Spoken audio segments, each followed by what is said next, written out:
संसद के किसी सदस्य का यह कहना कि सुप्रीम कोर्ट के फैसले से देश में अराजकता फैल सकती है, गृह युद्ध हो जाएगा देश में, भारत के मुख्य न्यायाधीश पर सीधा हमला, तो क्या न्यायपालिका पर यह लगातार आक्रमण सांसदों का संविधान को कमजोर नहीं करेगा?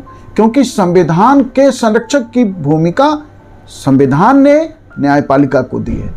तो जब आप न्यायपालिका पे आक्रमण कर रहे हैं तो बेसिकली आप संविधान को कमजोर कर रहे हैं।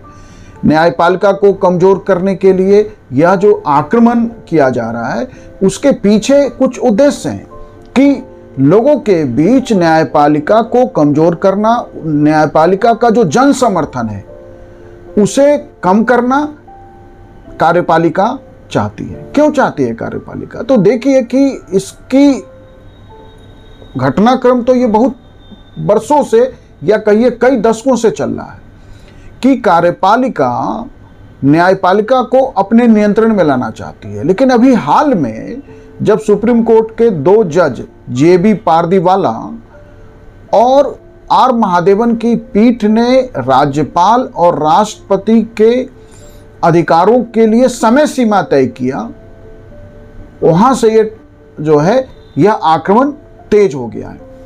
वैसे सुप्रीम कोर्ट के 2 जजों की पीठ के द्वारा राष्ट्रपति या राज्यपाल के लिए किसी भी विषय पर या चाहे वो विषय विधेयक का हो या कोई अन्य विषय हो, समय सीमा तय करना क्या संवैधानिक है? तो मैं इससे भी सहमत नहीं हूं। सुप्रीम कोर्ट के 2 जजों की पीठ का यह फैसला संवैधानिक फैसला नहीं लगता, क्योंकि यह करने का अधिकार जब आप राष्ट्रपति के लिए समय सीमा तय कर रहे हैं तो आप संविधान का एक नया अर्थ कर रहे हैं या संविधान के राष्ट्रपति के अधिकार की नई व्याख्या है। यह अधिकार संविधान पीठ के पास है, कॉन्स्टिट्यूशनल बेंच के पास है। इस संदर्भ में मैंने एक अलग वीडियो में डिटेल चर्चा किया हुआ है, आप उसको सुन सकते हैं। तो यह आक्रमण जो तेज हुआ है सुप्रीम कोर्ट के इस निर्णय के बाद, वैसे और इतिहास के पन्नों में और पीछे जाएं तो देखिए 2014 में एक बड़े जीत के साथ एक नई सरकार बनी और उस नई सरकार ने जो है national judicial appointment commission bill NJAC लेके आई, जिसे संसद के दोनों सदनों का अपार समर्थन या कहिए कि अप्रोक्स लोकसभा का 99% से अधिक वोट था और राज्यसभा में भी यही स्थिति थी। भारत के 20 से अधिक राज्यों की विधानसभा ने पारित किया। वैसे कानून को जब सुप्रीम कोर्ट ने 16 अक्टूबर 2015 को संविधान के विरुद्ध बताकर रद्द कर दिया, तब से कार्यपालिका और न्यायपालिका का जो टकराव का एक अध्याय शुरू हुआ।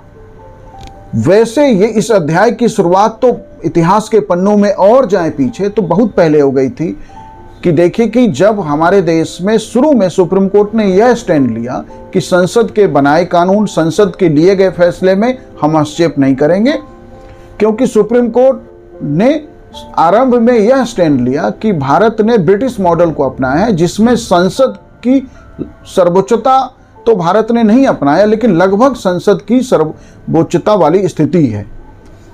लेकिन जैसे जैसे न्यायपालिका की सक्रियता बढ़ी, जैसे जैसे जो है समय का कहते हैं ना, समय का पहिया आगे बढ़ता है, तो जब समय का पहिया समय आगे बढ़ा तो न्यायपालिका ने अपने स्टैंड में बदलाव किया और गोलकनाथ के निर्णय 1967 में संसद के द्वारा मौलिक अधिकार के संशोधन पर रोक लगा दी।